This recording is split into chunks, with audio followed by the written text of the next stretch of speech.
Hello,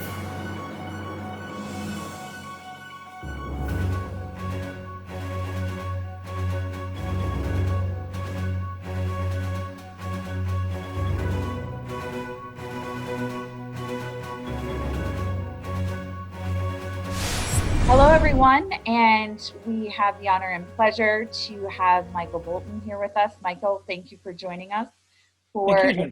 yeah, thank you for joining us for this interview. We would love to get your perspective. We're talking about AQAA and the QA Atlanta event that's coming up here in September. Can you share with the folks watching some of what you've been working on, your session you'll be delivering there, and what you've been doing during this last few months during the pandemic and COVID, everything else going on in the world, what you've been focused on?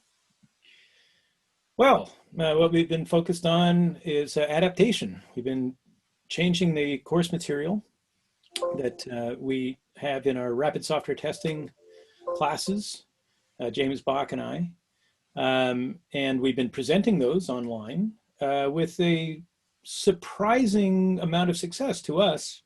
We believed for quite a while that things wouldn't work very well in a sort of disconnected environment. And it turns out that it's not quite as bad as we thought. Considerably better, in fact. Now, part of that has been the fact that we've migrated a bunch of our exercises to online versions. But there's a benefit with that, and that is that we can review the results that people are producing, and we can use logging and visualizations and various interesting kinds of things to study how people are actually testing the products that they're testing and the exercises that we're doing. So that's kind of cool. That's been fun. In terms of live performance and the close personal contact that you get when you're in the same room as other people, that's been pretty challenging. But one of the nice things about Zoom is that there's a few others like this, but it allows you to see a bunch of people at a time, so you can get a little bit closer to reading the room than you would be with some of the other things. We've never liked the idea of the talking head as a means of delivering classes. We much prefer the interaction and conversation and discussion and dialogue and the Socratic approach to teaching stuff. And that's actually worked out pretty well. And what do you see, obviously, we've all had to adapt and change the style. And as someone who teaches and instructs others and tries to give them knowledge and impart that wisdom, do you see a hybrid model? What do you think in terms of how this will evolve?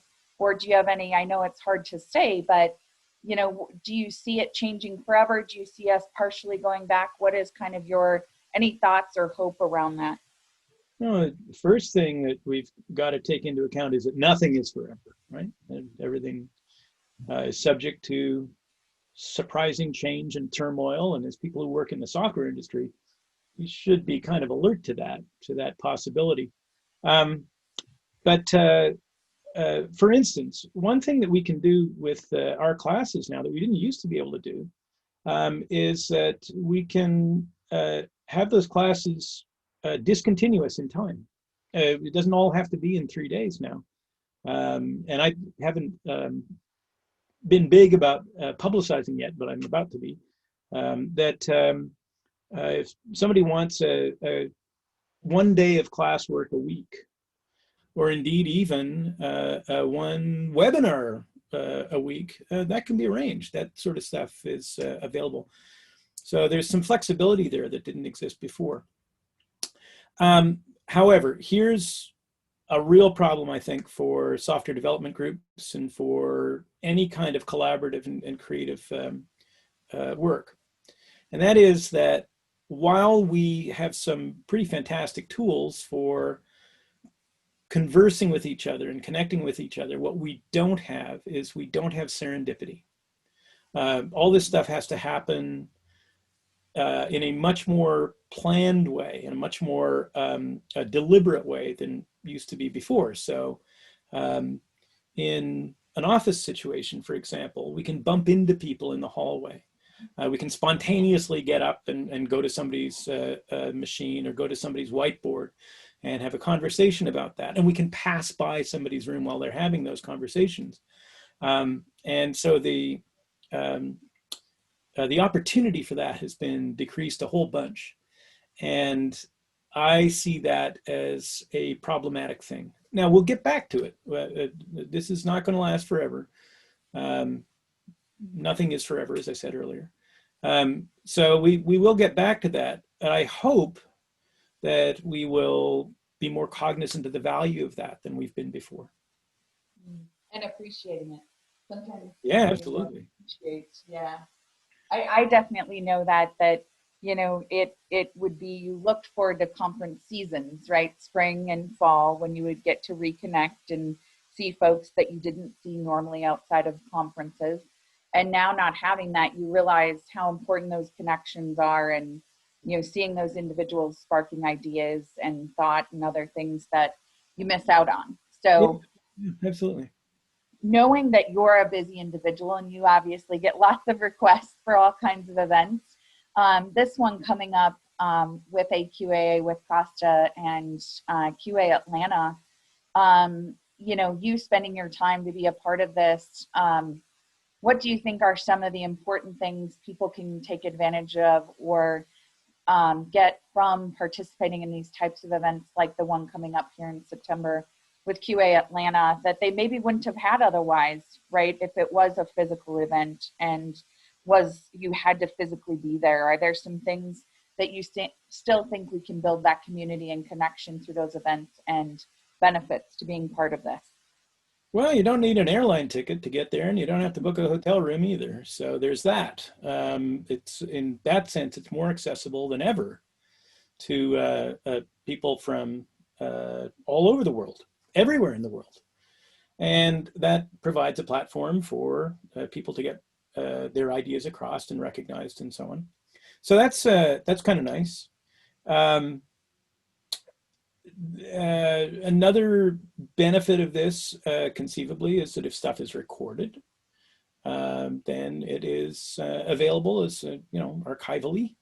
That's kind of nice. So there, you know, what to some degree we lose stuff on the swings, but we gain some of it back on the roundabouts. You know. Yep. Now you were asking me about my session and what people will be able to take from that, and the answer is, I don't know. I have no idea. And that's because my session is an Ask Me Anything session.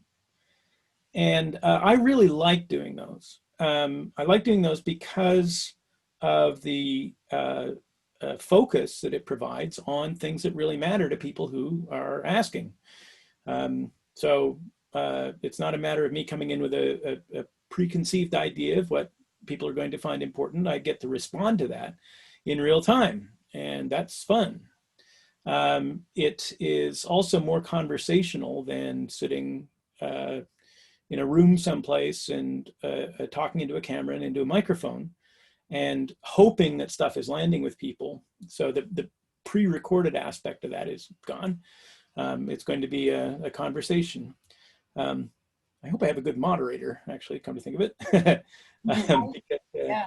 but it's tough to get all of the feedback from the room in a case where there is no room. So somebody to monitor the chat and somebody to facilitate the asking and answering of questions is a good thing. Helps keep me on track too. Nope, totally makes sense. Thank you for sharing all those insights. And now, before we leave, one last question. Are the books in the room real, or is that a background? You betcha. Betcha. There we go. Let's see, where else? What's the other one I would whip out here? Look at this. Software, lessons learned in software testing. And that's just this top part here. Yeah. Whoop. There we go. Here, that's just the testing row. Wow. And the stuff, the 1, 2. And then all the other stuff is stuff that is peripherally related to testing in some sense. So there's, you'll see books. Let's see if I just do a little scan there. There are books on ideas on the nature of science. And then there's a book on causation and counterfactuals. There's a book on, an old book on hacking exposed. There's Tom DeMarco's book on the importance of Slack in a work environment where we need some buffering time in Yeah. order to put this stuff. Bunch of books on risk, bunch of books on programming, bunch of books on Marshall McLuhan, a whole bunch of those. Tons of Harry Collins books. Harry Collins' stuff is fabulous for testers, even though he's not a tester himself in the strictest sense. He's a sociologist of science who has amazing things that are relevant to knowing about science, knowing about how people work in groups, knowing about expertise. So there's all kinds of stuff here, and it's all available. And then I've got stuff to keep myself amused in the breaks. Amazing. So if they attend your Ask Me Anything session, it includes asking you to pick a book off the shelf and explain what that one is and how those books are relevant. They could absolutely do that, or they could ask me to play a tune, because I think that's, come to think of it, I think that's even in my description, isn't it? Yeah. That Costa asked me for something fun, as part of the description. So I included what I do for fun, which is playing tunes. And although we don't have